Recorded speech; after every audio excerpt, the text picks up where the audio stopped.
সংক্রমণের হাত থেকে ছাত্রছাত্রীদেরকে বাঁচানোর জন্য রাজ্য সরকার অনলাইন ক্লাস এবং লাইভ ক্লাস করার ব্যবস্থা নিয়েছেন বৈদ্যুতিক চ্যানেলের মাধ্যমে। বিগত 19শে এপ্রিল থেকে শিক্ষা দপ্তর অনলাইনে ক্লাসের ব্যবস্থা করেছেন। আমি আশা করি তাতে রাজ্যের ছাত্রছাত্রীরা লাভান্বিত হয়েছেন। আর দ্বিতীয় 6 জুন থেকে বৈদ্যুতিক চ্যানেলের মাধ্যমে লাইভ ক্লাসের ব্যবস্থা করা। আমি আশা করি এই ক্লাসগুলো সমস্ত ছাত্রছাত্রীরা অ্যাটেন্ড করবেন এবং তার সুফল রাজ্যের সমস্ত ছাত্রছাত্রীরা এবং তার পরিবারের সদস্যরাও পেতে সক্ষম। আজকের এই পরিস্থিতিতে কোনোভাবেই রাজ্য সরকার ঝুঁকি নিয়ে ক্লাস বা স্কুল খোলার ব্যাপারে সিদ্ধান্ত নিতে সক্ষম নয় যতদিন পর্যন্ত না করোনা সংক্রমণের ভ্যাকসিন না আসে বা সোশ্যাল ডিস্টেন্সিং মেনটেন করে ক্লাস চালানোর ব্যবস্থা না হয় ততদিন পর্যন্ত ক্লাসরুমে বসে ক্লাস করা সম্ভব নয়। তার জন্য শিক্ষা দপ্তর এই সিদ্ধান্তগুলো নিয়েছেন। আমি আশা করি বৈদ্যুতিক চ্যানেলের মাধ্যমে যে লাইভ ক্লাস তার লাভ সমস্ত ছাত্রছাত্রীরা পাবেন এবং নিজেকে সে মতো তৈরি করবেন। করোনা সংক্রমণ রোধে রাজ্য সরকার বিদ্যালয়গুলিতে পঠন পাঠন বন্ধ রাখতে বাধ্য হয়েছে। এতে ছাত্রছাত্রীরা নিয়মিত শ্রেণী শিক্ষা অনুসরণ করতে অসমর্থ হচ্ছে। ফলে ছাত্রছাত্রীদের শিক্ষণ প্রক্রিয়ার সাথে সম্পৃক্ত রাখার লক্ষ্যে মাননীয় মুখ্যমন্ত্রীর অনুপ্রেরণায় ও মাননীয় শিক্ষামন্ত্রীর একান্ত আগ্রহে বিদ্যালয় শিক্ষা দপ্তর 19শে এপ্রিল থেকে বৈদ্যুতিন মাধ্যমগুলিতে এলিমেন্টারি এবং সেকেন্ডারি স্তরের ছাত্রছাত্রীদের জন্য অনলাইন ক্লাস শুরু করেছিল। পরবর্তী সময়ে ছাত্রছাত্রীদের অনলাইন ক্লাসের প্রতি আরও মনোযোগী করতে লাইভ ক্লাসও চালু করা হয়েছে, যাতে ছাত্রছাত্রীরা শিক্ষক শিক্ষিকাদের সঙ্গে সরাসরি কথা বলে তাদের কৌতূহল মিটিয়ে নিতে পারে। দপ্তর আশা করছে রাজ্যের ছাত্রছাত্রীরা এই লাইভ ক্লাস থেকে উপকৃত হবে। তাহলে ছাত্রছাত্রীরা নিশ্চয়ই তোমরা ক্লাসগুলিতে অংশগ্রহণ করবে। সকল অভিভাবক ও শিক্ষক শিক্ষিকাদের অনুরোধ করা হচ্ছে যে তারা যেন ছাত্রছাত্রীদের পূর্ব নির্ধারিত সূচি অনুযায়ী বৈদ্যুতিন মাধ্যমগুলিতে সরাসরি সম্প্রচারকৃত ক্লাসগুলি দেখে তার জন্য যথোপযুক্ত ব্যবস্থা গ্রহণ করেন। সবাই ঘরে থাকুন, সুস্থ থাকুন। প্রিয় ছাত্রছাত্রী এবং অভিভাবকবৃন্দ, করোনার সংক্রমণের কারণে দীর্ঘদিন ধরে স্কুল বন্ধ রয়েছে, আমরা সবাই জানি। কিন্তু আমাদের ছাত্রছাত্রীরা যেন শিক্ষার সাথে যুক্ত থাকে সেজন্য শিক্ষা দপ্তর বিভিন্ন কর্মসূচি গ্রহণ করেছে। গত 19শে এপ্রিল থেকে আমরা 3 মে পর্যন্ত 15 দিন কন্টিনিউ 13টা প্রাইভেট চ্যানেলে আমরা রেকর্ডিং অনলাইন ক্লাস করিয়েছি এবং পরবর্তী সময় 6 জুন থেকে শুরু হয়েছে, 15 জুন পর্যন্ত শেষ হয়েছে। 10টা প্রাইভেট চ্যানেল তারা অনলাইন ক্লাস নেওয়া হয়েছে এবং লাইভ টেলিকাস্ট শিক্ষক শিক্ষিকারা ডাইরেক্ট টেলিকাস্ট করছে। এখন আবার 22 জুন থেকে শুরু হতে যাচ্ছে, 1 মাস ব্যাপী 22 জুলাই পর্যন্ত আবার শুরু হবে অনলাইন ক্লাস, লাইভ টেলিকাস্ট। শিক্ষক শিক্ষিকারা এতে অংশগ্রহণ করবে। আমি প্রত্যেক ছাত্রছাত্রীদের অনুরোধ করব এই সময় যেন যাতে আমাদের শিক্ষক শিক্ষিকারা যা টেলিকাস্ট করছে সেটার সাথে যেন তারা ফলো করে, এটা আমি অনুরোধ করব। আর অভিভাবকদের অনুরোধ করব, আপনারাও যেন আপনাদের সন্তানদের সঠিকভাবে যাতে লাইভ টেলিকাস্ট দেখতে পারে, অনলাইন ক্লাস দেখতে পারে, তার জন্য প্রয়োজনীয় ব্যবস্থা করবেন। পাশাপাশি কবে স্কুল খুলবে আমরা কিচ্ছু বলতে পারছি না, সেজন্য শিক্ষা দপ্তর আপ্রাণ চেষ্টা করবে যে যতদিন স্কুল না খুলে ততদিন পর্যন্ত অনলাইন ক্লাসগুলি চালিয়ে যাওয়ার জন্য। আশা করি এতে ছাত্রছাত্রীরা উপকৃত হবে। সবাইকে অনুরোধ করব এই বিষয়টা লক্ষ্য রাখার জন্য। ধন্যবাদ, নমস্কার।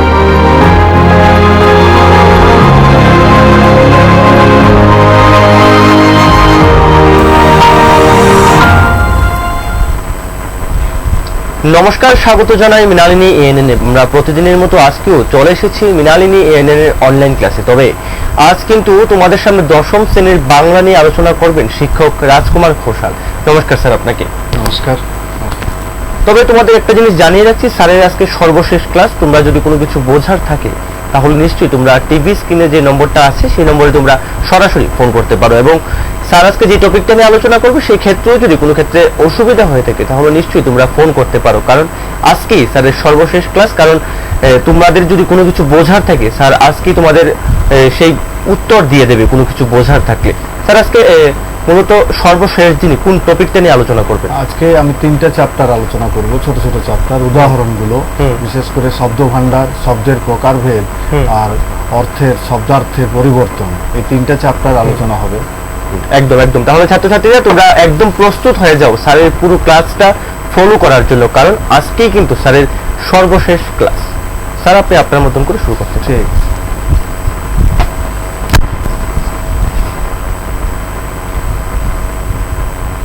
দেখো,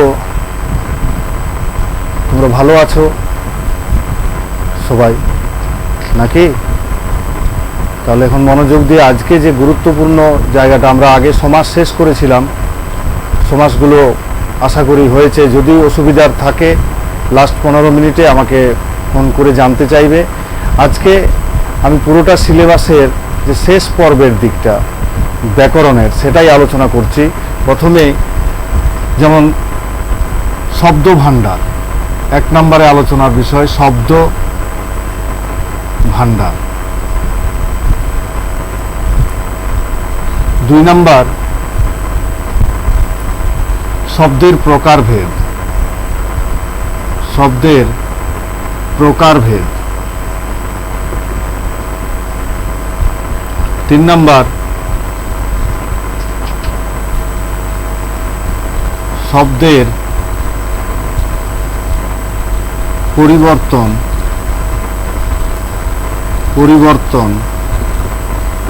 বা শব্দার্থের পরিবর্তন, শব্দার্থের পরিবর্তন। এই 3টে চ্যাপ্টার উদাহরণ হিসাবে আসে। এছাড়াও এখান থেকে আরো কিছু কিছু উদাহরণ অন্যগুলো সমাজ থেকে আসতে পারে, বাক্য থেকে আসতে পারে। তো আমরা এই 3টা আজকে আলোচনা করব। এই 3টার মধ্যে প্রথম আলোচনার বিষয় হচ্ছে শব্দ ভান্ডার। শব্দ ভান্ডার বলতে কি বুঝি?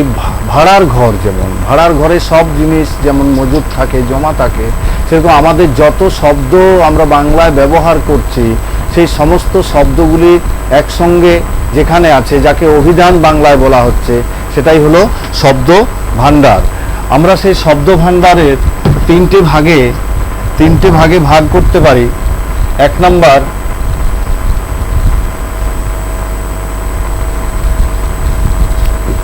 বাংলা শব্দ ভান্ডার। একে 3টে ভাগে ভাগ করো। প্রথমে মৌলিক শব্দ আর আগন্তুক শব্দ।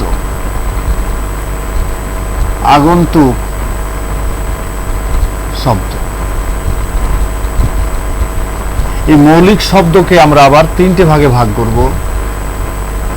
তৎসম, অর্ধ তৎসম,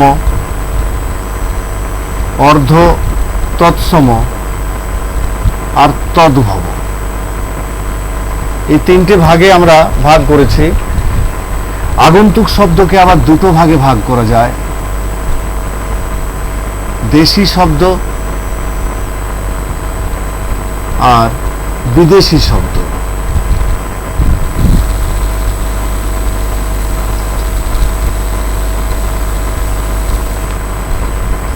তৎসম, এখন যে মূল যে শব্দগুলো আমাদের বাংলায় যত শব্দ বেশিরভাগই আমরা ব্যবহার করি সংস্কৃত থেকে, সংস্কৃত থেকে যে শব্দগুলো এসছে সেইগুলোকে মূল শব্দ বা মৌলিক শব্দ, সরাসরি সেগুলো মৌলিক শব্দ। আর তৎসম, তৎ মানে তার, সম মানে সমান, তার সমান। কার সমান? না সংস্কৃত। মৌলিক বলতে যেগুলো সংস্কৃত শব্দ, মূল শব্দ বাংলায় ব্যবহৃত হয়, তার থেকে যেগুলো সরাসরি চলে এসছে সেগুলো বলা হয় তৎসম শব্দ। যেমন চন্দ্র, হস্ত, মৎস্য, যেগুলো সংস্কৃত থেকে সরাসরি এসছে। আর অর্ধ তৎসম, অর্ধেক বাংলায় এইভাবে হয়, অর্ধেক তার সমান। অর্থাৎ এটার এই পরিবর্তন, চন্দ্রটাকে যদি করি চন্দ্র, চন্দ্র, হস্তটাকে হত্থ, আর মৎস্যটাকে মৎস্য। আর তদ ভব, সন্ধি বিচ্ছেদ করো, তদ যোগ ভব, তদ মানে তার, ভব, ভব মানে মৃত্যু, তার মৃত্যু হয়ে পরেই চন্দ্রটা হয়ে গেল চাঁদ, হস্তটা হয়ে গেল হত্থ, হস্তটা হয়ে গেল হাত, মৎস্যটা হয়ে গেল মাছ। এই যে দেখতে পেলে তোমরা যে তৎসম শব্দগুলো যেগুলো সংস্কৃত থেকে সরাসরি এসছে, চন্দ্র, হস্ত, মৎস্য, সেগুলো কিভাবে পরীক্ষায় তোমার আসতে পারে। তৎসম শব্দ উদাহরণ হিসাবে দাও, তখন তুমি এই তিনটের মধ্যে একটা বা দুটো লিখলেই হলো, চন্দ্র, হস্ত, মৎস্য। আবার যদি অর্ধ তৎসম উদাহরণ হিসাবে আসে, তখন তুমি লিখছো চন্দ্র থেকে এরকমভাবে গ্রেটার দেন দিয়ে বা ড্যাশ দিয়েও লিখতে পারো, হত্থ, মৎস্য। আবার যদি তদ্ভব আসে তখন তিনটা স্টেপেই লিখতে হবে এইভাবে, চন্দ্র, চন্দ্র, চাঁদ, হস্ত, হত্থ, হাত, মৎস্য, মৎস্য, মাছ। তো এই গেল তিনটে। এই তিনটার থেকে পরীক্ষা একটা আসেই, বারবার লক্ষ্য করবে টেস্ট পেপারগুলি এবং কোশ্চেন পেপার ফলো করে। এছাড়াও আগন্তুক শব্দ, আমার দেশের মানুষ প্রতিদিনই শব্দ, কিছু না কিছু নতুন নতুন শব্দ তৈরি হচ্ছে। এছাড়াও বাইরের থেকে কিছু শব্দ আমরা ব্যবহার করছি, যেমনভাবে ভারতবর্ষ দীর্ঘদিন ধরে পরাধীন ছিল, তাই ইংরেজ আমলে অনেক ইংরেজি শব্দ আজ বাংলার মধ্যে ব্যবহৃত হচ্ছে। যেমন চেয়ার ইংরেজি শব্দ, আর আরামকে দ্বারা বলছি না, কাপ, পেয়ালা বলছি না। সেরকম ভাবে মুঘল যুগে, পাঠান যুগে আমরা অনেক শব্দ, আরবি, ফার্সি, উর্দু, এছাড়া আরও বিভিন্ন সময় বিভিন্ন দেশ থেকে পর্তুগিজ, ওলন্দাজ, এই যে এই শব্দগুলি এসছে। তাই দেশি শব্দ আমার দেশের মানুষ, যেমন আগন্তুক, এই টোটাল দেশি বিদেশিটিকে বলা হচ্ছে। আর দেশি শব্দ যেমন ঝাঁটা, দেশের মানুষ যেগুলো তৈরি করছেন, ঝাঁটা, ঝিঙ্গা, ঝোল, ডাহা, ডিহি, খোকা, খোকা, এইগুলি। আর বিদেশি শব্দগুলোকে আবার অনেকগুলো ভাগে ভাগ করা হয়। বিদেশি শব্দগুলোকে আমরা অনেক ভাগে ভাগ করতে পারি। তার মধ্যে প্রথমত চলে আসবে ইংরেজি। ইংরেজি শব্দ তোমরা জানো, ইংরেজি শব্দ যেমন চেয়ার, কাপ, এই ইংরেজি শব্দ আজ অনেক ব্যবহার হচ্ছে, অনেকগুলি। এছাড়াও ওলন্দাজ, ফার্সি, উর্দু, এইগুলিকে বিদেশি শব্দ বলা হচ্ছে।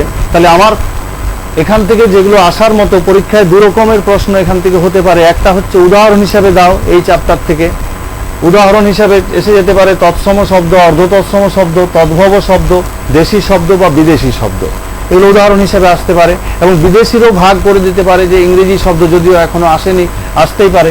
এছাড়া আরেকটা প্রশ্ন হতে পারে যে এরকম শব্দ তুলে দিল, চন্দ্র, হস্ত বা চাঁদ শব্দটা তুলে দিল, বললো কোনটি কোন শব্দ। চেয়ার একটা শব্দ তুললো, চন্দ্র একটা শব্দ তুললো, খোকা একটা শব্দ তুললো, দিয়ে বললো কোনটি কোন শব্দ, এটাও তোমার আসতে পারে।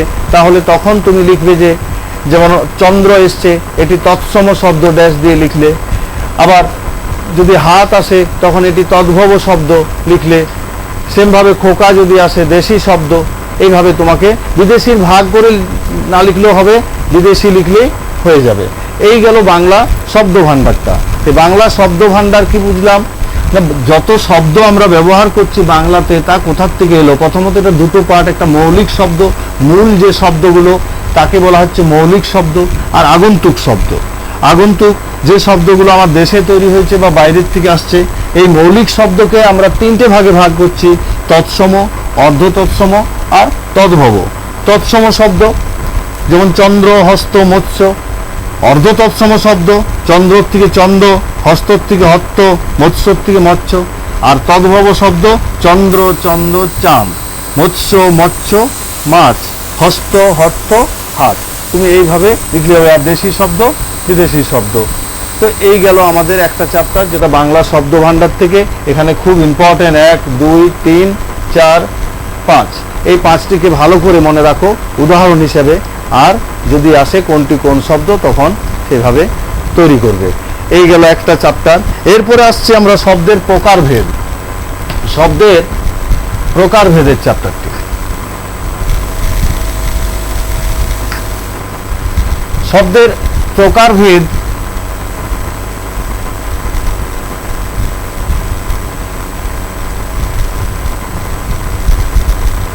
প্রকারভেদ, একে প্রথমত আমরা ভাগ করতে পারি শব্দের প্রকারভেদকে। যেমন প্রথম গঠনগত, গঠনগত, গঠনগত একটা। আরেকটা চলে আসবে অর্থগত, অর্থগত। গঠনগত শব্দগুলোকে আবার দুটো ভাগে ভাগ করা হচ্ছে, মৌলিক শব্দ, মৌলিক শব্দ, মৌলিক আর সাধিত। মৌলিক আর সাধিত দুটো ভাগে ভাগ করা হচ্ছে। এই সাধিত শব্দগুলোকে আবার ভাগ করা হচ্ছে দুটো ভাগে। একটা হলো প্রত্যয়যুক্ত আর একটা সমাস। প্রত্যয়, প্রকৃতি প্রত্যয় যুক্ত, প্রকৃতি প্রত্যয়যুক্ত যুক্ত, আরেকটা হচ্ছে সমাসবদ্ধ, সমাসবদ্ধ। এই দুটো। এছাড়াও তোমার ভাগ রইল প্রকৃতি প্রত্যয়, এটাকে দুটো ভাগে ভাগ করতে পারি, যেটা হচ্ছে ধাতুর সঙ্গে, ধাতু আর শব্দ। অর্থগত কে আবার ভাগ করা যাবে কয়েকটি ভাগে। অর্থগতকে ভাগ করা যায় মূলত প্রথমত তিনটে ভাগ নেই। যৌগিক শব্দ, যৌগিক শব্দ, রূঢ়, রূঢ় বা রূঢ়ি শব্দ, রূঢ়ি শব্দ। আরেকটা হলো যোগরূঢ় শব্দ, যোগরূঢ় শব্দ। এই তিনটে প্রধান ভাগে ভাগ করা যেতে পারে। তাহলে প্রথমত মৌলিক শব্দ, গঠনগত দিকে শব্দের প্রকারভেদে। গঠনগত শব্দ, অর্থগত শব্দ।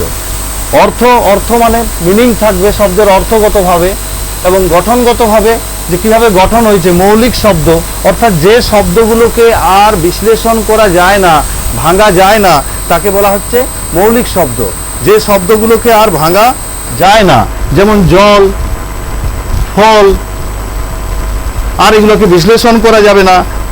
মা, নাক, এগুলো মৌলিক শব্দ। অর্থাৎ যে শব্দগুলিকে বিশ্লেষণ করা যায় না বা ভাঙা যায় না তাকে মৌলিক শব্দ। আর সাধিত শব্দ যেগুলি হচ্ছে ভাঙা যায়, যেমন প্রকৃতি প্রত্যয়যুক্ত, সমাসবদ্ধ। সমাসবদ্ধ শব্দ এর আগে সমাসে দেখেছো, যেমন রাম শ্যাম বা রামকৃষ্ণ, রামকৃষ্ণ। দিন দরিদ্র, দিন দরিদ্র। অর্থাৎ যে শব্দগুলোকে ভাঙা যায়, দিন একটা, দরিদ্র একটা, সমাসবদ্ধ হয়েছে।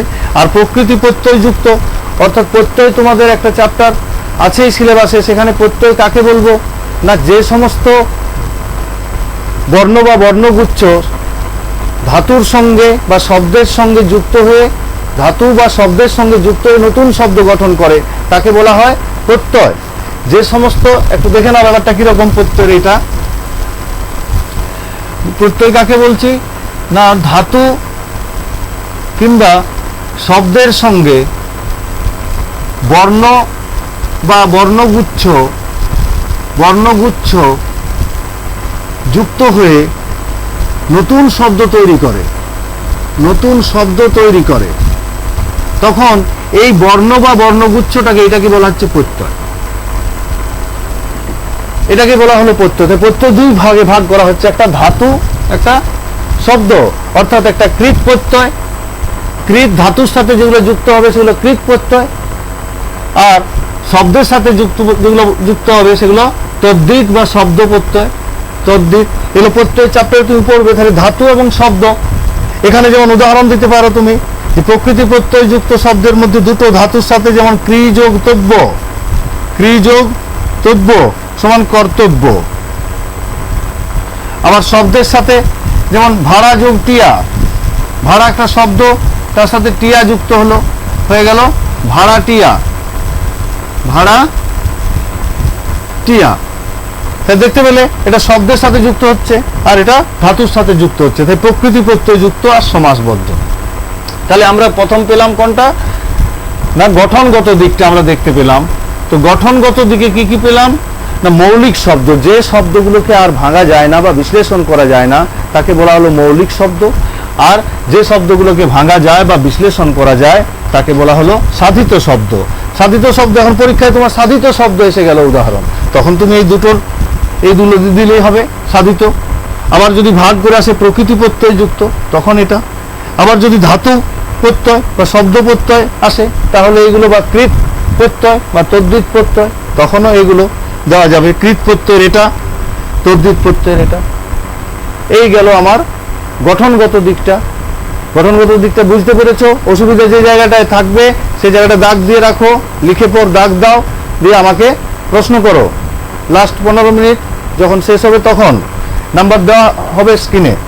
তো দেখো, ভালো করে লক্ষ্য করো। যেমন আরেকবার আসছে আমি, গঠনগত দিক। প্রথমেই শব্দের প্রকারভেদের মধ্যে আমি আরেকবার বলছি, ভালো করে শুনে নাও।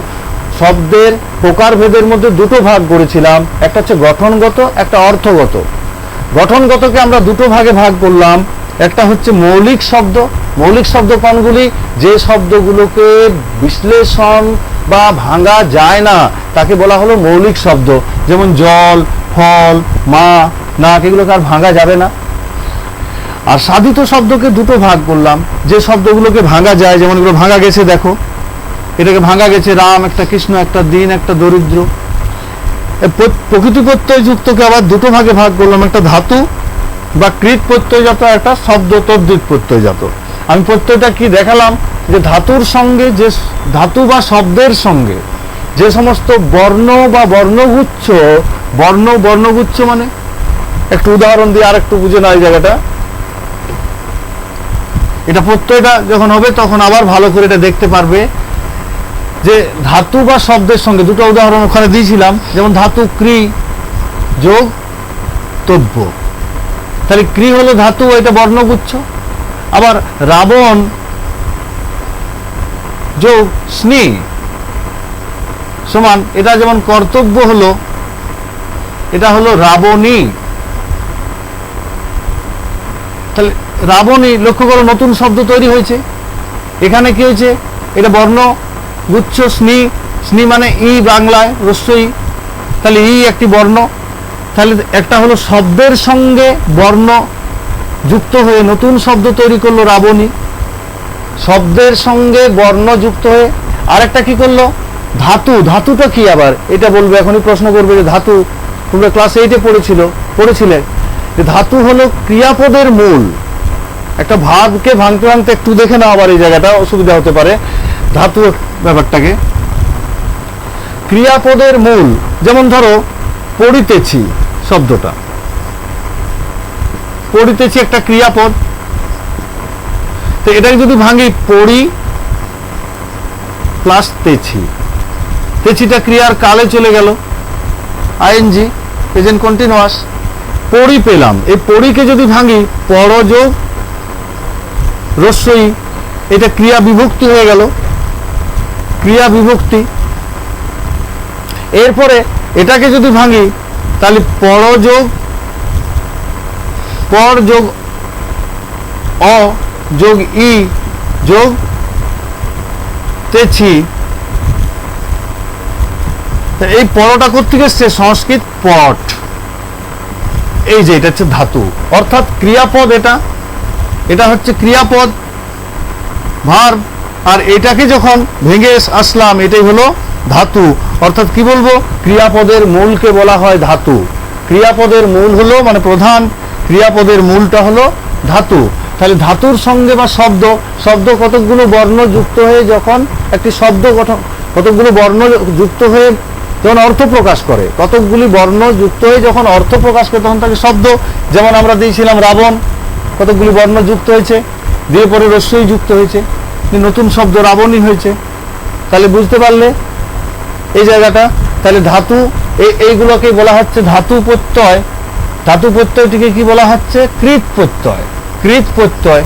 আর শব্দ প্রত্যয়কে বলা হচ্ছে তদ্ধিত প্রত্যয়। আবার ধাতুর সাথে যে প্রত্যয় যুক্ত হয় তাকে ধাত্ববয়ব, এটা উদাহরণ হিসাবে আসতে পারে, ধাত্ববয়ব প্রত্যয়। ঠিক আছে, এইটা গেল তাহলে আমাদের গঠনগত দিকটা। আশা করি গঠনগতটা বুঝতে পেরেছো। যদি কোনোটা অসুবিধা আছে তাহলে দাগ দিয়ে রাখো। নেক্সট চলে যাও অর্থগত দিকটা। অর্থগত দিকে আমাদের আছে তিনটে প্রধান। তিনটের থেকে পরীক্ষায় খুব আসে, কিন্তু তিনটের থেকে পরীক্ষায় খুব আসে। একটা হচ্ছে যৌগিক শব্দ, আর রূঢ় শব্দ বা রূঢ়ি শব্দ। এই তিনটেই পরীক্ষায় খুব আসার মতো। দেখো ভালো করে তিনটেকে। প্রথম হচ্ছে যৌগিক শব্দ। যে শব্দের বাইরের অর্থ এবং ভিতরের অর্থগুলো, অর্থাৎ ব্যবহারিক অর্থ এবং মিনিং, শব্দের অর্থ একই থাকে, তাকে বলা হচ্ছে যৌগিক শব্দ। যেমন গায়ক, দুটো অর্থ একই আছে, যৌগিক শব্দ সেইগুলি। আর রূঢ় শব্দ, গায়ক, খেচর, চড়ে যে, খেচর আকাশে চড়ে যে, দুটোর অর্থ, অর্থাৎ ব্যবহারিক অর্থ এবং ভিতরের অর্থ, মিনিংগত অর্থ দুটোই যখন কোনো পরিবর্তন হয় না, তাকে বলা হচ্ছে যৌগিক শব্দ। আর রূঢ় বা রূঢ়ি শব্দ যেমন মৃগ বা হরিণটাকে নাও। হরিণ, হরণ করে যে, আগে ছিল অর্থটা, এখন আমরাই হরিণকে হরণ করি, অর্থাৎ যার ব্যবহারিক অর্থ এবং বাইরের অর্থটা পার্থক্য হয়ে গেছে, তাকে বলা হচ্ছে রূঢ় বা রূঢ়ি শব্দ। যেমন মণ্ডপ, আরেকটা মণ্ড করে যে, কিন্তু এখন মণ্ডপ যেখানে আমরা এক জায়গায় বসি, কোনো একটা পুজোর দেবতাকে রাখা হয় বা আলোচনার মণ্ডপ, সজ্জা। তো হরিণ হরণ করে যে, দুটোর মিনিং কি হলো? যেটার হচ্ছে ব্যবহারিক অর্থ এবং অন্য অর্থ পুরো চেঞ্জ হয়ে গেছে, পরিবর্তন হয়ে গেছে, তাকে বলা হচ্ছে রূঢ় বা রূঢ়ি শব্দ। আরেকটা হচ্ছে যোগরূঢ় শব্দ। যোগরূঢ় শব্দ, যেমন যোগরূঢ় শব্দ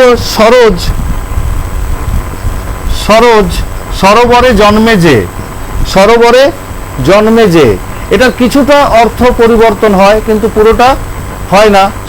এখন সরোবরে যে জন্মে সরোজ পদ্ম ফুল, কিন্তু সরোবরে আরো কিছু ফুল থাকতে পারে, আরো কিছু থাকতে পারে। সরোজ কিংবা পঙ্কে জন্মে যে, তো এইটাকে বলা হচ্ছে যোগরূঢ় শব্দ। তাহলে এখানে তিনটে প্রধান যৌগিক শব্দ।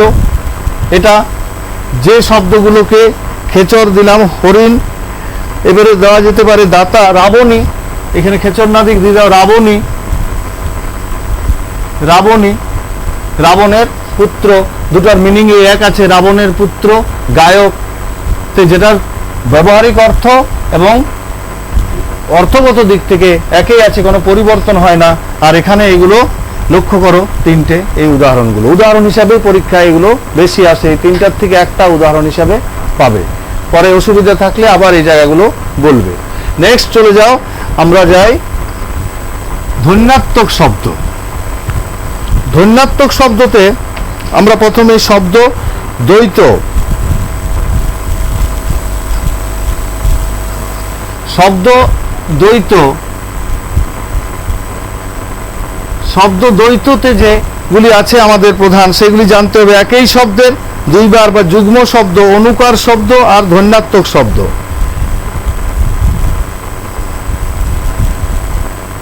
একই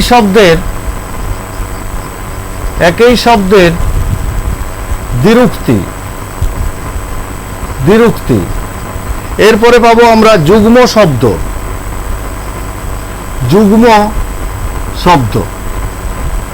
এরপরে পাবো আমরা অনুকার বা বিকারজাত শব্দ। খুব আসে পরীক্ষা এটা, অনুকার বা বিকারজাত শব্দ। আরেকটা হলো ধ্বন্যাত্মক শব্দ।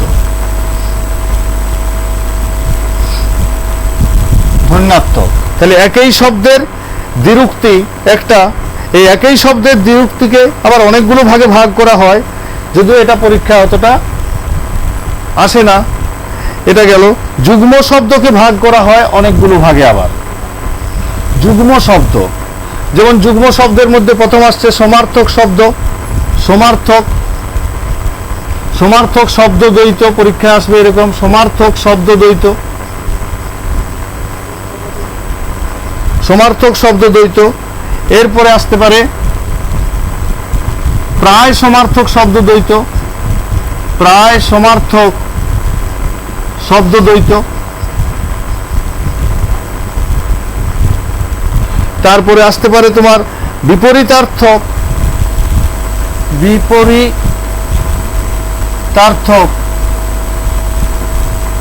শব্দ দ্বৈত। এই ভাগ গেল।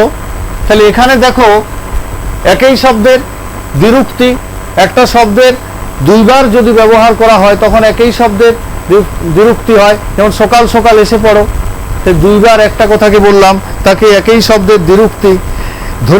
এরপর আসছে যুগ্ম শব্দ। যুগ্ম শব্দ যেমন সমার্থক শব্দ, সমার্থক পাহাড় পর্বত, পথে ঘাটে ঘুরে এসো, পথে ঘাটে, পাহাড়ে পর্বতে।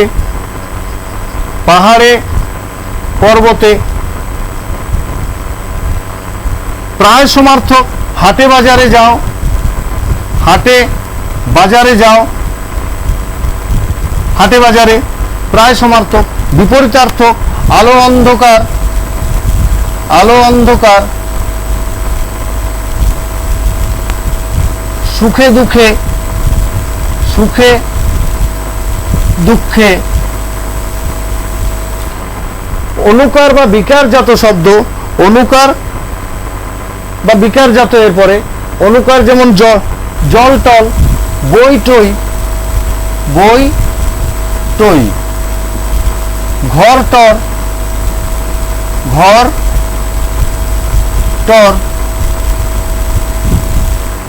অর্থাৎ অনুকার আর বিকার হচ্ছে কি, যে পরেরটার অর্থটা আমরা পাচ্ছি না, অর্থটা বুঝাই যাচ্ছে না, যে ওইরকম সিমিলার বিকার হয়ে যাচ্ছে, তাকে বলা হলো।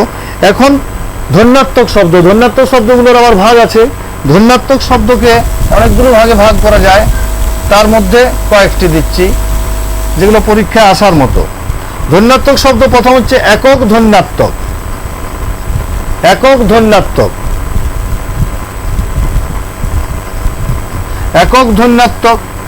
তারপরে দ্বৈত ধ্বন্যাত্মক,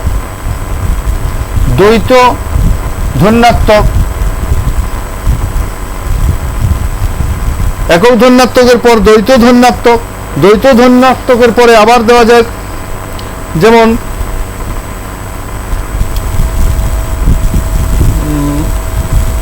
দ্বৈত ধ্বন্যাত্মক। এছাড়াও বিস্ময়বাচক ধ্বন্যাত্মক এরকম আসতে পারে। তো মোটামুটি একক ধ্বন্যাত্মকের একটা উদাহরণ আগে আসি, যেমন ধপ করে পড়লাম, ধূপ করে পড়লো। দ্বৈত ধূপ ধাপ, ঝটপট। তো এইভাবে তুমি ভাগ করতে পারো সবগুলিকে। তো তারপরে চলে আসো, যেমন এখানে কতকগুলি ধ্বন্যাত্মক, একক ধ্বন্যাত্মক, যেমন ধপাস, ধূপ, ধাপ, ধূপ, ধুম। এবার দ্বৈত ধ্বন্যাত্মকে যেমন আরো দেওয়া যায় শো শো, শো শো শব্দ হচ্ছে শো শো। এছাড়াও তুমি শ্রুতিগ্রাহ্য ধ্বন্যাত্মক, শ্রুতিগ্রাহ্য শোনা যায় এমন ধ্বন্যাত্মক শব্দ পরীক্ষায় যদি দিয়ে দেয়, শ্রুতিগ্রাহ্য, শ্রুতিগ্রাহ্য ধ্বন্যাত্মক, যেমন ধপাস করে পড়লাম, শ্রুতিগ্রাহ্য ধ্বন্যাত্মক। কুল কুল করে জল বইছে, টিপ টিপ করে বৃষ্টি পায়, যেন মনে হচ্ছে শুনতে পাচ্ছি শব্দটা, টিপ টিপ করে বৃষ্টি পড়ছে, সনসন করে বাতাস বইছে, ফরফর করে ঘুরছে, এরকম ভাবে হতে পারে। এছাড়াও আসছে ভাব প্রকাশক, মনের ভাব, ইমোশনটা প্রকাশ করবে, যেমন ঘরটা খা খা করছে, ঘরটা খা খা করছে, তাহলে ভাব প্রকাশক আরেকটা, ভাব প্রকাশক ধ্বন্যাত্মক। এছাড়াও শব্দ দ্বৈত যেটা আসছে, শব্দ দ্বৈত দুটো, যেমন দ্বিরুক্তিগত প্রথমেই বলেছিলাম, গরম গরম লুচি, দুইবার একটা শব্দ যখন হয় তখন তাকে শব্দ দ্বৈত। এই দিকটা সমার্থক শব্দ বললাম, বিপরীত শব্দ বললাম, ধ্বন্যাত্মক শব্দ দ্বৈত, ধ্বন্যাত্মক শব্দ দ্বৈত, যেমন সনসন, ধ্বন্যাত্মক সনসন শব্দ করছে। প্রায় সমার্থক বলেছি, বিকারজাত বললাম, বিকারজাতটা পরীক্ষা বা অনুকার আর বিকার সেম, এটা পরীক্ষায় আসে, কিন্তু অনুকার এবং বিকারজাত শব্দটা পরীক্ষা, এটা পরীক্ষা আসার মতো খুব। তাহলে এই গেল তোমার শব্দের প্রকারভেদ থেকে। এই শব্দের প্রকারভেদের আমি প্রথমত যেটা আলোচনা করলাম সেটাকে কি হলো না, 1 নম্বরে শব্দের প্রকারভেদে দেখতে পেলাম যে একটা গঠনগত, একটা অর্থগত। আরেকটা পাঠে এলাম শব্দ দ্বৈত, এই একটা আলাদা পাঠে ঢুকেছিলাম। তো গঠনগততে আমরা দেখেছিলাম কি কি না, গঠনগত শব্দের মধ্যে একটা এসে গেল মৌলিক, আর একটা হচ্ছে সাধিত। মৌলিক শব্দ কোনগুলি, যে শব্দগুলিকে আর ভাঙা যায় না বা বিশ্লেষণ করা যায় না সেগুলিকে মৌলিক শব্দ বললাম। আর সাধিত শব্দ কোনগুলিকে, যেগুলি ভাঙা যায়, যেমন তার মধ্যে এলো সমাসবদ্ধ আর প্রকৃতি প্রত্যয়জাত। প্রকৃতি প্রত্যয়জাত বললাম, যেমন ধাতু, একটা হচ্ছে কৃত প্রত্যয়যুক্ত, একটা হচ্ছে তদ্ধিত প্রত্যয়যুক্ত, যেগুলো ধাতুর সঙ্গে যুক্ত হবে, যেমন ক্রি যোগতব্য। আর তদ্ধিত প্রত্যয়জাত একটা, যেমন হলো রাবণ যোগী, ভাড়া যোগটিয়া, এগুলি পেলাম।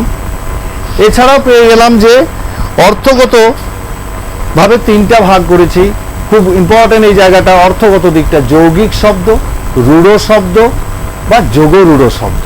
যৌগিক শব্দের মধ্যে আমরা পেলাম প্রধান যে গায়ক, রাবণী, যেগুলোকে যৌগিক শব্দ, অর্থাৎ যার ব্যবহারিক অর্থ এবং ভিতরের অর্থ দুটোই এক থাকে, কোনো পরিবর্তন হয় না, সেগুলো। আর রূঢ় শব্দটা পুরো অর্থটা চেঞ্জ হয়ে যায়, ব্যবহারিক অর্থ এবং যেভাবে অর্থটা তৈরি হয়েছিল, যেমন হরিণ, হরিণ বলতে বোঝা যায় কি, যা হরণ করে, এখন উল্টো আমরা তাকে হরণ করি, হরিণকে, তাই অর্থটা পুরোপুরি চেঞ্জ হয়ে গেছে। আর একটা যোগরূঢ় শব্দ যেটা মোটামুটি চেঞ্জ হয়েছে, যেমন পঙ্কজ, পঙ্কে জন্মে যা, এমনি পঙ্কে তো অনেক কিছু পাকে জন্মাতে পারে, পঙ্কে প্যাকে যেটা জন্মাতে পারে, তবে পঙ্কজ বলতে আমরা বুঝি পদ্ম ফুল। এটা গেল। জলদ, জল দান করে যে, আরেকটা যোগরূঢ়, জল দান করে যে, এখন জল তুমিও দান করতে পারো, তুমি কি জলদ হবে না, মেঘকে জলদ বলা হয়, বৃষ্টি দান করছে যে, তাই এক অর্থটার একটুকু পরিবর্তন হয়ে গেল। তো এটা হলো গঠনগত দিকে। আমি মাঝখানে একটা কথা বলছি, আশা করি স্যার এতক্ষণ যা বুঝিয়েছেন তোমরা খুব ভালো করে বুঝেছো, এবং যারা বোঝোনি তারা নিশ্চয়ই তোমরা ফোনও করতে পারো। টিভি স্ক্রিনে যে নম্বরটা দেওয়া আছে 8258936928, এই নম্বরে তোমরা সরাসরি ফোন করতে পারো। এবং স্যার যে টপিকটা নিয়ে আজকে আলোচনা করেছে সেটার ক্ষেত্রে যদি কোনো প্রশ্ন থাকে তাহলে নিশ্চয়ই তোমরা স্যারের কাছে বলতে পারো, কারণ আজকে কিন্তু স্যারের সর্বশেষ ক্লাস। তোমরা যদি কোনো প্রশ্ন থাকে তাহলে নিশ্চয়ই টিভি স্ক্রিনে দেওয়া নম্বরে তোমরা সরাসরি ফোন করতে পারো এবং দেখতে পারো এবং স্যারের সাথে আলোচনা করতে পারো। ফোনে কে আছে দেখে নিন। নমস্কার, কে বলছো? হ্যালো হ্যালো হ্যালো, দুঃখিত, ফোনটা ডিসকানেক্ট হয়ে গেছে, হয়তো বা নেটওয়ার্কের সমস্যা রয়েছে। আমি আবারও স্যারের কাছে চলে যাব। হ্যাঁ, তাহলে আমরা শব্দের প্রকারভেদের চ্যাপ্টারটি মোটামুটি বুঝতে পারলাম। এরপরে চলে যাচ্ছি শব্দার্থ প্রকরণ। আর এখানে 5টা এখানে আছে, এই 5টাকে একটু ভালো করে পড়তে হবে, এখান থেকে একটা পরীক্ষায় চলে আসে। তার মধ্যে প্রথম হলো 1 নাম্বার শব্দার্থের বিস্তার। এটা আমরা পড়ছি শব্দার্থ প্রকরণ।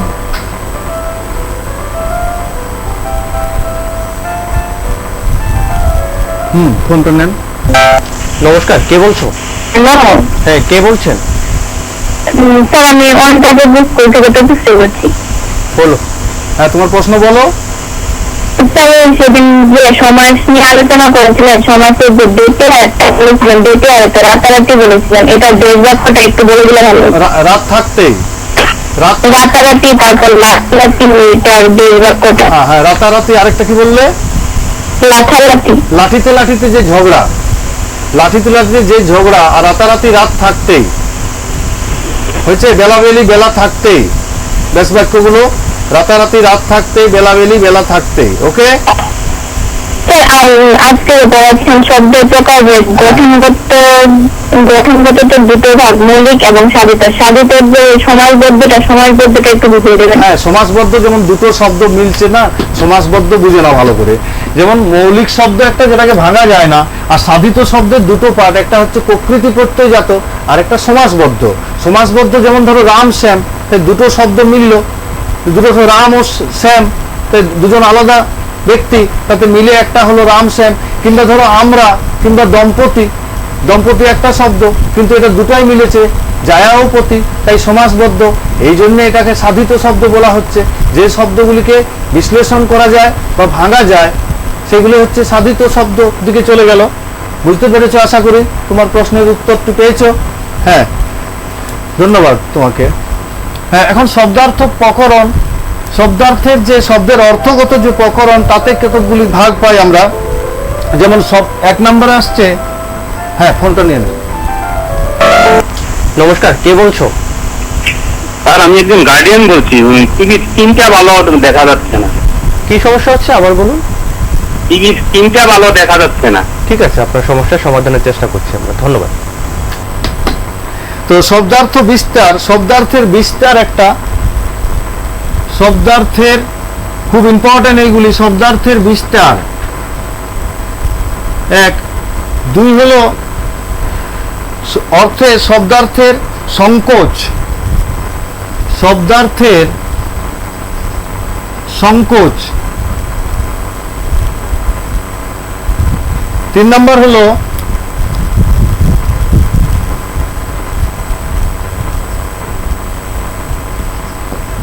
হচ্ছে যেটা শব্দার্থের অপকর্ষ বা অবনতি। শব্দার্থের অপকর্ষ বা অবনতি। আরেকটা হচ্ছে শব্দার্থের উৎকর্ষ বা উন্নতি। আরেকটা হলো শব্দার্থের রূপান্তর, সংশ্লেষ বা রূপান্তর। শব্দার্থের সংশ্লেষ বা রূপান্তর।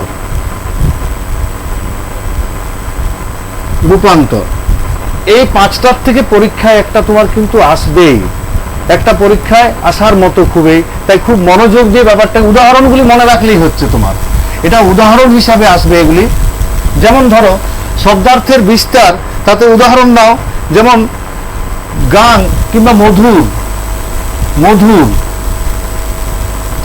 তাহলে বিস্তার, এখন মধুর বলতে কি মধুযুক্ত, আগের অর্থটা ছিল মধুযুক্ত, আর বর্তমানে ব্যবহারিক অর্থটা, বর্তমানে অর্থটা চলে গেল যে কোনো সুস্বাদু,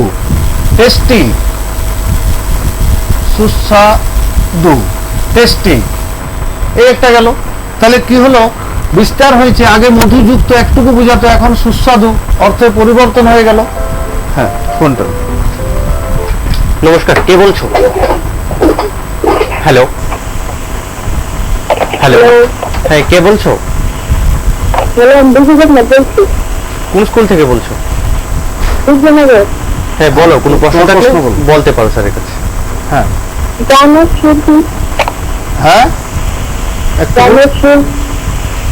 একটু জোরে বলো,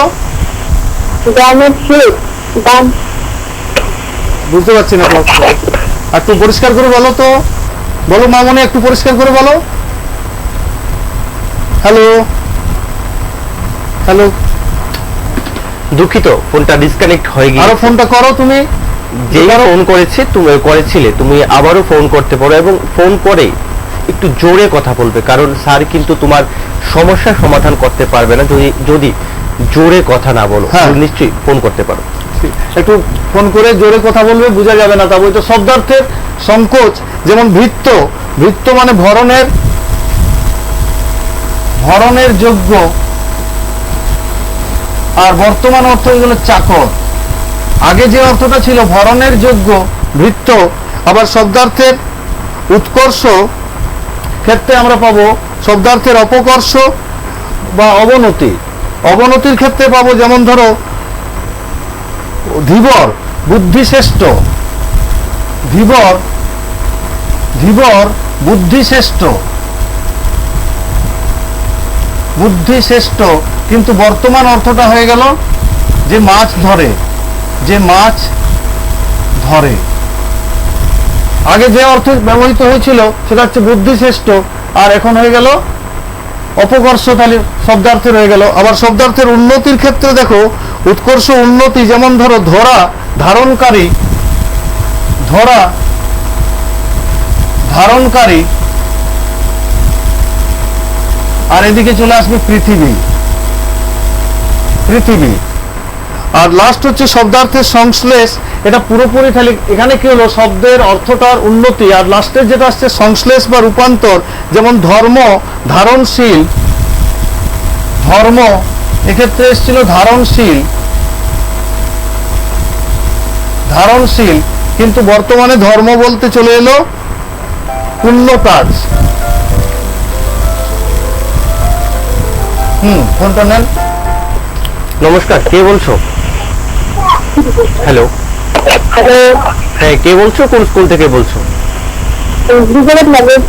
হ্যাঁ হ্যাঁ, তুমি বলতে পারো তোমার কোনো প্রশ্ন থাকে। তোমার প্রশ্নটি বলো। গানের সুর কিসের প্রশ্ন এটি? কোত্থেকে কি প্রশ্ন বলছো? সমাসের?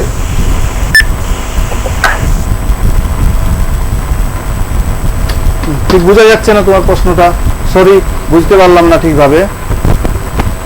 তো এখানে দেখো আমরা শব্দার্থের বিস্তার, তো বিস্তার মানে শব্দের অর্থটা যখন বেড়ে যায়, বাড়ায়, যেমন মধুর, মধুযুক্ত ছিল মেইন অর্থটা যখন আগে, এখন হচ্ছে সুস্বাদু, তাহলে অর্থটা এখন বেড়ে গেছে, মধুযুক্ত যে কোনো এখন। আবার শব্দার্থের সংকোচ, ভৃত্য, যা ভরণের যোগ্য ছিল তাকে বলা হতো ভৃত্য, কিন্তু এখন হয়ে গেছে চাকর। 3 নম্বরে অপকর্ষ বা অবনতি, ধীবর আগে ব্যবহৃত হতো বুদ্ধিশ্রেষ্ঠ হিসাবে, কিন্তু এখন যে মাছ ধরে। উৎকর্ষ বা উন্নতির ক্ষেত্রে ধরা, ধারণকারী, শুধু এখন পুরো পৃথিবীকে বলা হচ্ছে, যে ধরে আছে তাকে ধারণকারী। আর সংশ্লেষ বা রূপান্তর, ধর্ম, ধারণশীল এখন হয়ে গেছে সেটা পুণ্য কাজ, তো পুরো অর্থটা পরিবর্তন হয়ে গেছে। এই 5টার থেকে পরীক্ষায় আসার মতো। তাহলে আমার তোমাদের যে আলোচনাগুলি ছিল, প্রথমত যে পরীক্ষায় কিভাবে আসবে সেইগুলো দেখো উদাহরণের ক্ষেত্রে। উদাহরণ একটা পাঠ। এখন ব্যাকরণের যে পাঠটিতে তোমার পাঠ্যভিত্তিক ব্যাকরণ আমরা আগে আলোচনা হয়েছিল, এই পর্বে আমরা আলোচনা করলাম এমনি ব্যাকরণগুলি। যে ব্যাকরণে তোমার প্রথমত থাকবে 1 নম্বর থাকবে সমাস, সমাস আমরা আলোচনা করলাম। 2 নম্বর থাকবে উদাহরণ, উদাহরণ আলোচনা করলাম। আশা করি এখান থেকে উদাহরণ পেয়ে যাবে। উদাহরণ এখান থেকে পেয়ে যাবে যেগুলি করা হলো। এছাড়াও কয়েকটি থাকে, যেমন সমাসের থেকে বলেছিলাম আগের দিন যে উদাহরণগুলি আসতে পারে, আজকে যেগুলি করলাম এখান থেকে আসতে পারে। এছাড়াও তোমার পাঠ্যভিত্তিক থেকে কিছু উদাহরণ চলে আসতে পারে, যেমন সরল বাক্য, জটিল বাক্য, যৌগিক বাক্য। সরল বাক্য যেমন সন্ধ্যা হতেই পাখিরা বাসায় ফিরে, সরল বাক্য। জটিল বাক্য যখন সন্ধ্যা হয় তখন পাখিরা বাসায় ফিরে। আবার যৌগিক বাক্য আসতে পারে, সন্ধ্যা হয় এবং পাখিরা বাসায় ফিরে, তাহলে এই 3টে বাক্য উদাহরণ হিসেবে আসতে পারে। এছাড়াও তোমার অস্তর্থক বাক্য, নঙ্গর্থক বাক্য, এগুলি উদাহরণ হিসাবে বিস্ময়বোধক বাক্য, প্রশ্নবোধক বাক্য, নির্দেশক বাক্য, এগুলি উদাহরণ হিসাবে আসতে পারে। এছাড়া প্রত্যয় থেকেও আসতে পারে উদাহরণ। এই উদাহরণগুলি একটুকু করে নিও, এই উদাহরণগুলি একটু ভালো করে করে নিও। এছাড়া তোমার আরেকটা পার্ট এখানে ছিল প্রত্যয়, সেটা আরো অন্য সময়ে আলোচনা হবে। তবে এখান থেকে যে দুটো করতে হয়, এখান থেকে দুটো করতে হয়, সেই দুটো তোমাদের হয়ে গেল আলোচনা। পাঠ্যভিত্তিকের যে দুটো মধ্যে একটা করতে হয়, আলোচনা হয়ে গেল। আর একটা দিকের থাকে তোমার 4 নম্বরে যেটা থাকে বাগধারা, বাগধারা আর শুদ্ধ বানান, শুদ্ধ বানান। আর একটা থাকে সমুচ্চারিত ভিন্নার্থক, সমুচ্চারিত ভিন্নার্থক। প্রথম দিনে আমি এটা দেখিয়েছিলাম শুরুতেই। তো এখান থেকে এই পর্বের থেকে 3টের মধ্যে দুটো দেওয়া হয় পরীক্ষায়, দুটো দেওয়া হয়। আর এই পার্টের থেকে পরীক্ষায় দুটো দেওয়া হয়, তার মধ্যে একটা করতে হয় অথবা থাকে। তো এখানে হয় বাগধারা শুদ্ধ বানান দেওয়া হয়, কিংবা শুদ্ধ বানান সমুচ্চারিত দেওয়া হয়, দুটোর মধ্যে একটা দেওয়া হয়। তো আমাদের এই পর্বটা ছিল একটু বড়, এটা আলোচনা হয়ে গেল।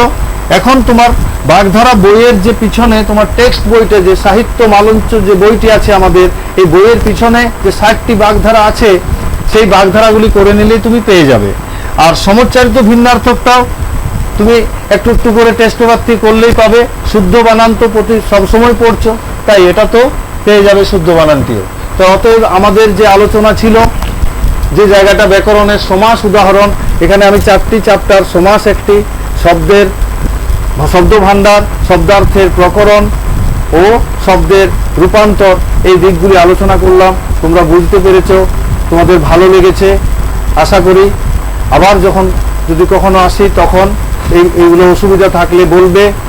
ভালো থাকবে সবাই, ভালোভাবে পড়বে। এখানেই তাহলে শেষ করছি। সবাই সুস্থ থাকো। নমস্কার।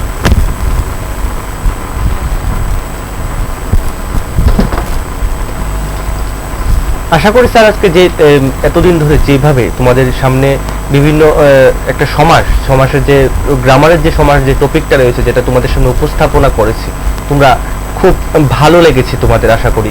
তবে আগামী দিন কিন্তু আমাদের চ্যানেলের অনলাইন ক্লাস সর্বশেষ দিন। তোমরা আগামী দিনও যে স্যার বা ম্যাডাম যদি ক্লাস করায়, তাহলে ওনার ক্লাসও তোমরা মনোযোগ সহকারে শুনবে।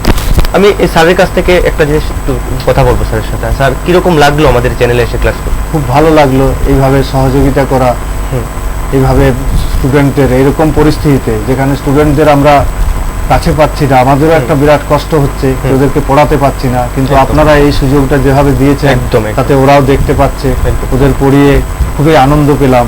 এটা আপনারা না থাকলে হয়তো করতে পারতাম না। তাই আপনাদের অশেষ ধন্যবাদ এরকম একটা সুযোগ করে দেওয়ার জন্য। তবে 10ম শ্রেণী মানেই কিন্তু একটা কি বলবো, মানে জীবনের একটা গুরুত্বপূর্ণ পরীক্ষা। তবে আপনি আজকের এই অনলাইন ক্লাসে সর্বশেষ দিনে ছাত্রছাত্রীদের উদ্দেশ্যে কি বার্তা দিতে চাইবেন আজকে? প্রিয় ছাত্ররা, ছাত্রীরা, তোমরা আমার স্নেহের, খুব মনোযোগ দিয়ে এই কটা দিন এখন ঘরে আছো, খুব মনোযোগ দিয়ে পড়ো। তোমাদের সামনে পরীক্ষা এবং ফাইনাল পরীক্ষা, তাই খুব ভালো করে যতটুকু সম্ভব পড়ো বাড়িতে। আর এই ভিডিওগুলি তোমরা পেয়ে যাবে বিভিন্ন সময়, আমাদের বিভিন্ন চ্যানেলের মাধ্যমে ভিডিওগুলি পাবে। তো তখন সেগুলি দেখো যতটা সম্ভব, আরও ক্লাস হলে তখন সেগুলিকে দেখো। তোমরা ভালোভাবে পড়াশোনা করবে এই আশা করছি। স্যারকে অসংখ্য ধন্যবাদ আমাদের চ্যানেলে আসে খুব সুন্দরভাবে একটা ক্লাস উপস্থাপনা করার জন্য। ধন্যবাদ।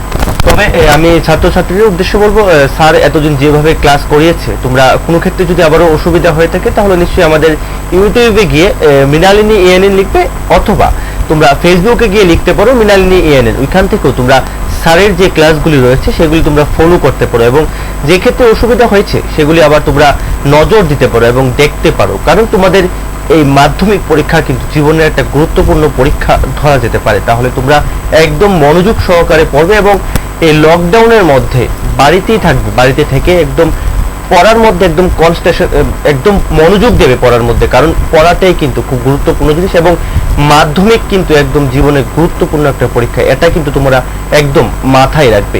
তাহলে আজকের মধ্যে আমাদের এই অনলাইন ক্লাস এখানে শেষ করছি। এতক্ষণ বাড়িতে থাকুন, সুস্থ থাকুন এবং দেখতে থাকুন মৃণালিনী এএনএন। নমস্কার।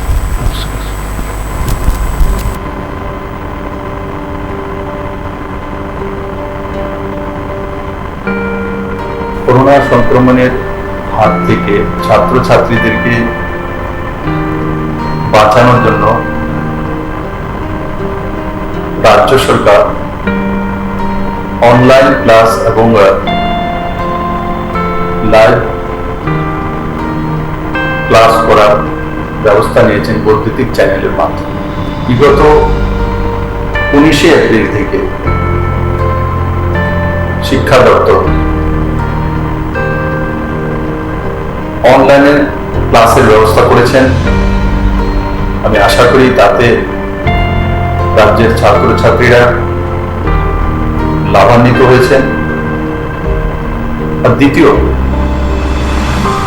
6 জুন থেকে বৈদ্যুতিক চ্যানেলের মাধ্যমে লাইভ ক্লাসের ব্যবস্থা করা। আমি আশা করি এই ক্লাসগুলো সমস্ত ছাত্রছাত্রীরা অ্যাটেন্ড করবেন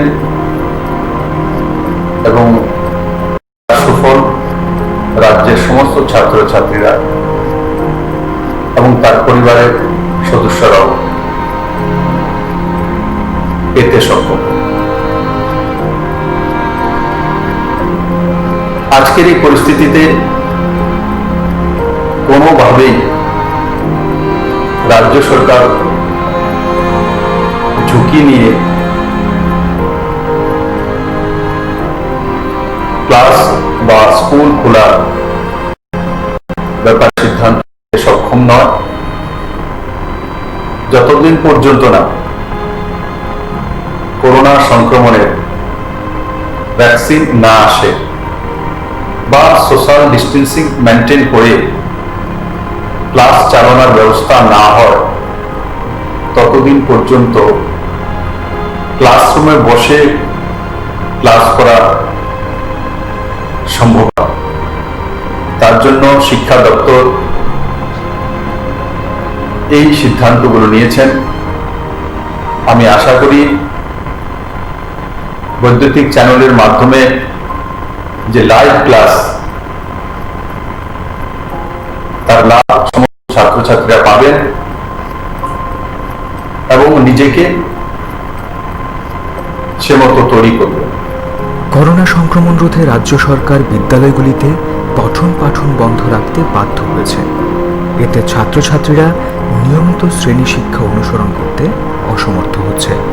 ফলে ছাত্রছাত্রীদের শিক্ষণ প্রক্রিয়ার সাথে সম্পৃক্ত রাখার লক্ষ্যে মাননীয় মুখ্যমন্ত্রীর অনুপ্রেরণায় ও মাননীয় শিক্ষামন্ত্রীর একান্ত আগ্রহে বিদ্যালয় শিক্ষা দপ্তর 19শে এপ্রিল থেকে বৈদ্যুতিন মাধ্যমগুলিতে এলিমেন্টারি এবং সেকেন্ডারি স্তরের ছাত্রছাত্রীদের জন্য অনলাইন ক্লাস শুরু করেছিল। পরবর্তী সময়ে ছাত্রছাত্রীদের অনলাইন ক্লাসের প্রতি আরও মনোযোগী করতে লাইভ ক্লাসও চালু করা হয়েছে, যাতে ছাত্রছাত্রীরা শিক্ষক শিক্ষিকাদের সঙ্গে সরাসরি কথা বলে তাদের কৌতূহল মিটিয়ে নিতে পারে। দপ্তর আশা করছে রাজ্যের ছাত্রছাত্রীরা এই লাইভ ক্লাস থেকে উপকৃত হবে। তাহলে ছাত্রছাত্রীরা নিশ্চয়ই তোমরা ক্লাসগুলিতে অংশগ্রহণ করবে। সকল অভিভাবক ও শিক্ষক শিক্ষিকাদের অনুরোধ করা হচ্ছে যে তারা যেন ছাত্রছাত্রীদের পূর্ব নির্ধারিত সূচি অনুযায়ী বৈদ্যুতিন মাধ্যমগুলিতে সরাসরি সম্প্রচারকৃত ক্লাসগুলি দেখে তার জন্য যথোপযুক্ত ব্যবস্থা গ্রহণ করেন। সবাই ঘরে থাকুন, সুস্থ থাকুন। প্রিয় ছাত্রছাত্রী এবং অভিভাবকবৃন্দ, করোনার সংক্রমণের কারণে দীর্ঘদিন ধরে স্কুল বন্ধ রয়েছে, আমরা সবাই জানি। কিন্তু আমাদের ছাত্রছাত্রীরা যেন শিক্ষার সাথে যুক্ত থাকে সেজন্য শিক্ষা দপ্তর বিভিন্ন কর্মসূচি গ্রহণ করেছে। গত 19শে এপ্রিল থেকে আমরা 3 মে পর্যন্ত 15 দিন কন্টিনিউ 13টা প্রাইভেট চ্যানেলে আমরা রেকর্ডিং অনলাইন ক্লাস করিয়েছি এবং পরবর্তী সময় 6 জুন থেকে শুরু হয়েছে, 15 জুন পর্যন্ত শেষ হয়েছে। 10টা প্রাইভেট চ্যানেল তারা অনলাইন ক্লাস নেওয়া হয়েছে এবং লাইভ টেলিকাস্ট শিক্ষক শিক্ষিকারা ডাইরেক্ট টেলিকাস্ট করছে। এখন আবার 22 জুন থেকে শুরু হতে যাচ্ছে, 1 মাস ব্যাপী 22 জুলাই পর্যন্ত আবার শুরু হবে অনলাইন ক্লাস, লাইভ টেলিকাস্ট। শিক্ষক শিক্ষিকারা এতে অংশগ্রহণ করবে। আমি প্রত্যেক ছাত্রছাত্রীদের অনুরোধ করব এই সময় যেন যাতে আমাদের শিক্ষক শিক্ষিকারা যা টেলিকাস্ট করছে সেটার সাথে যেন তারা ফলো করে, এটা আমি অনুরোধ করব। আর অভিভাবকদের অনুরোধ করব, আপনারাও যেন আপনাদের সন্তানদের সঠিকভাবে যাতে লাইভ টেলিকাস্ট দেখতে পারে, অনলাইন ক্লাস দেখতে পারে, তার জন্য প্রয়োজনীয় ব্যবস্থা করবেন। পাশাপাশি কবে স্কুল খুলবে আমরা কিচ্ছু বলতে পারছি না, সেজন্য শিক্ষা দপ্তর আপ্রাণ চেষ্টা করবে যে যতদিন স্কুল না খুলে ততদিন পর্যন্ত অনলাইন ক্লাসগুলি চালিয়ে যাওয়ার জন্য। আশা করি এতে ছাত্রছাত্রীরা উপকৃত হবে। সবাইকে অনুরোধ করব এই বিষয়টা লক্ষ্য রাখার জন্য। ধন্যবাদ, নমস্কার।